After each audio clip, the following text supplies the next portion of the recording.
this morning comes from the Gospel of Luke, chapter 15, verses 1 to 3 and 11. Should go to page 1623 in your Pew Bible. Now all the tax collectors and sinners were coming near to listen to Jesus. And the Pharisees and the scribes were grumbling and saying, "This fellow welcomes sinners and eats with them." So he told them this parable. There was a man who had 2 sons. The younger of them said to his father, "Father, give me the share of the property that will belong to me." So he divided his property between them. A few days later, the younger son gathered all he had and traveled to a distant country, and there he squandered his property in dissolute living. When he had spent everything, a severe famine took place throughout that country, and he began to be in need. So he went and hired himself out to one of the citizens of that country, who sent him to his fields to feed the pigs. He would gladly have filled himself with the pods that the pigs were eating, but no one gave him anything. When he came to himself, he said, "How many of my father's hired hands have bread enough to spare, but here I am dying of hunger? I will get up and go to my father, and I will say to him, 'Father, I have sinned against heaven and before you. I am no longer worthy to be called your son. Treat me like one of your hired hands.' So he set off and went to his father. But while he was still far off, his father saw him and was filled with compassion. And he ran and put his arms around him and kissed him. Then the son said to him, 'Father, I have sinned against heaven and before you. I am no longer worthy to be called your son.' But the father said to his slaves, 'Quickly bring a robe, the best one, and put it on him. Put a ring on his finger and sandals on his feet, and get the fatted calf and kill it. And let us eat and celebrate, for the son of mine was dead and is alive again. He is lost and is found.' And they began to celebrate. Now his elder son was in the field, and when he came and approached the house, he heard music and dancing. He called one of the slaves and asked what was going on. He replied, 'Your brother has come, and your father has killed the fatted calf, because he has gotten him back safe and sound.' Then he became angry and refused to go in. His father came out and began to plead with him, but he answered his father, 'Listen, for all these years I have been working like a slave for you, and I have never disobeyed your command, and yet you have never given me even a young goat, so that I might celebrate with my friends. When this son of yours came back and has devoured your property with prostitutes, you killed the fatted calf for him.' Then the father said to him, 'Son, you are always with me, and all that is mine is yours.' But we had to celebrate and rejoice, because this brother of yours was dead and has come back to life. He was lost and has been found." This is the word of God. Praise be to God. You have before you this morning, I propose, 2 stories about healing. In the first, Joshua, the young new leader who has taken over for Moses, leads God's people out of the wilderness and into the promised land. For 40 years, the people suffered and wandered, nursing their wounds, remembering the life they had left behind in Egypt. And after 40 years, many of those people from the original group who had left the bondage of slavery under the leadership of Moses, many of them probably had died, and it was now their children and a new leader, Joshua, who must move forward. The desert then has defined their whole lives. And now they meet a new land flowing with milk and honey, as unfamiliar as if they had landed on Mars. They celebrate the Passover, a tradition that they know deep, deep in their bones, with the strange food of this new land. And then the manna ceased, and the Israelites no longer had manna. They ate the crops of the land of Canaan that year. Now manna, you'll remember, was the food that God provided to this wandering band of people when they were hungry in the wilderness, right? It inexplicably appeared each day, dependably, enough to get through until the next day. It probably wasn't very tasty or beautiful. Its very name comes from the reaction that the people had when they saw it. Manna in Hebrew, what is this? It was never meant to be a great culinary tradition or the only food that these people ever ate. It was a stopgap measure, a survival mechanism. And now that the people had arrived to the place that God had promised them, now that there were all kinds of vegetation and wild animals,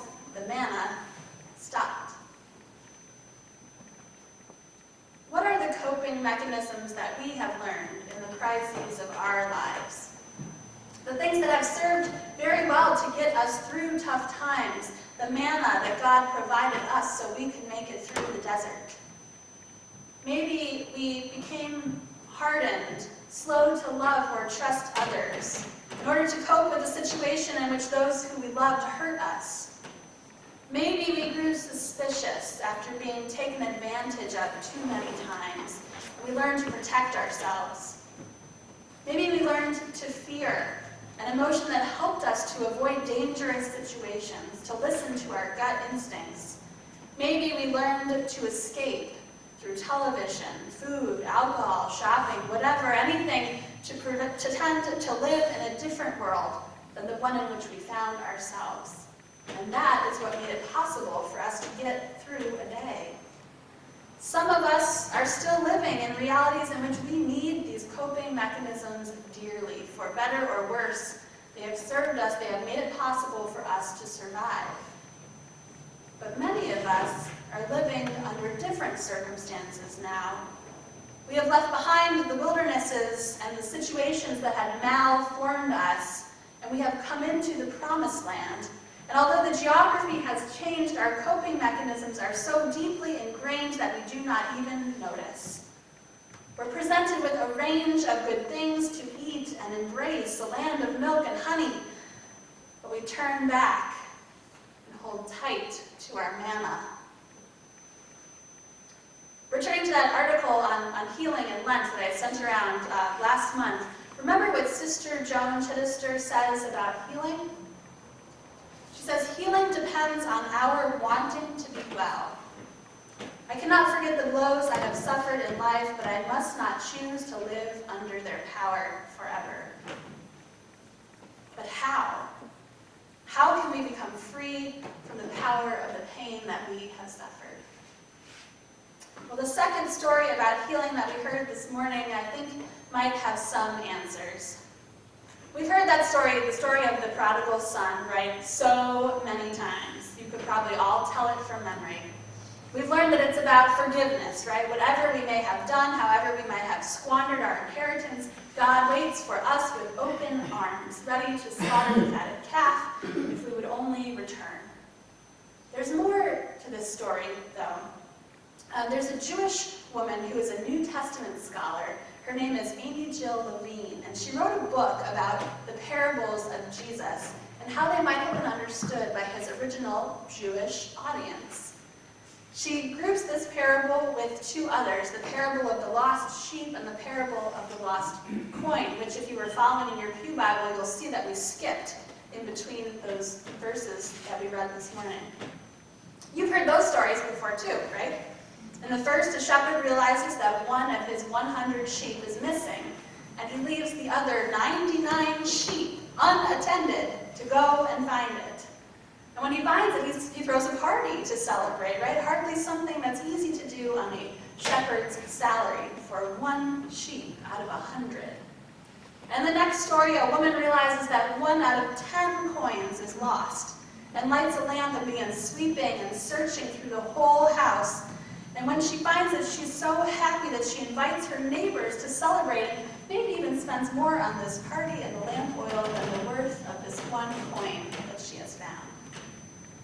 Following these stories then comes the story of the prodigal son, which Levine retitles The Lost Sons. In the model of the two stories that came before, there is something that is lost and must be searched for. But the father does not search for his wayward child, does not tear apart the countryside looking for him. The child comes back of his own accord. And so the truly lost son, Levine notices, is that faithful brother who is so full of anger over his brother's restoration that he cannot join the party. He prefers the manna of his anger and resentment to the joy of the fatted calf. Taken as a group with these other parables together, new emphasis kind of emerge, right? In the first two stories, the lost sheep and the lost coin, notice is taken of one lost from among many. Who would really be able to just see the flock of sheep and ascertain, oh, 1 out of 100 is missing? And even imagine 10 quarters in your hands. Would you really be able to see the difference without at least counting? But one among two? Surely that would be easiest to spot. And yet the father cannot see that although his prodigal has returned home, he has lost a son. Interestingly, in these three parables, repentance is unclear. Clearly, a sheep or a coin cannot ask for forgiveness, and the prodigal son does say he was wrong, but will he change his ways? Will he try to live differently? We don't know. So if this is not a parable about forgiveness and repentance, then well, what is it doing here? Well, I propose to you this morning that it is a parable about healing. All of these parables, really, I think you could see them that way. The shepherd, upon finding his lost sheep, could have become paranoid, built a fence to keep out predators, constantly enumerating his flock. But instead, he threw a party. The woman could have become suspicious and cold, suspecting everyone of wanting to steal her 10 coins. But after making it through her search, she throws a party. The father of the prodigal could have retreated into a cave of grief and anger, never letting his son off the hook for his mistakes. But instead, he threw a party. The question that remains for us is about now this older son, the prodigal's brother. What will happen to him? Will his resentment and frustration serve him now that his brother has returned? Will the feelings that helped him get through the day, probably masking the sadness and betrayal that he felt after his brother left, will the anger he learned to draw power from continue to serve him? He's already missing one party. What else will he miss out on? To return to some more of the wise words from Sister Joan, she says, healing depends on our own resolve to get out of our way to do what we would not in any circumstances choose to do. Healing requires that we reach out, not necessarily to those who have hurt us, but at least to something that gives us new life, new hope, new pleasure. Healing is the process of refusing to be wounded. New life, new hope, new pleasure. Maybe healing is the process of trading in our coping mechanisms for celebration. There's so much shame that I think we carry because of our suffering or pain.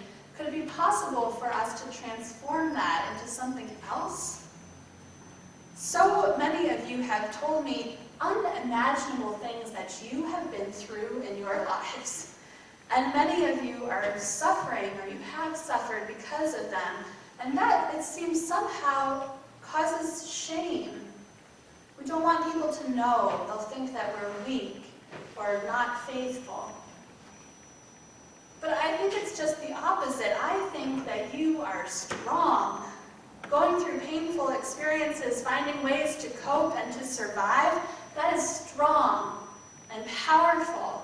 And now that you have learned strength, it's time to recognize it and maybe to ask if we would rather live our lives with the manna of hard-heartedness, suspicion, fear, and escapism, or if we'd rather embrace the foods of the promised land: love, forgiveness, openness, mercy, hope, imagination, joy. In the words of Sister Joan, are we ready to reach out to something that gives us new life, new hope, new pleasure? The table has been set, my friends, and the celebration is beginning. And God is not done with us yet. God searches for us, each of us, one among billions, promising to walk the road of healing with us. God offers us the love, forgiveness, and mercy that must be our strength. And God will not let us go. Whatever pain we have been through, God is with us. Whatever struggles we continue to carry, God is faithful. The celebration is underway, and we are all invited.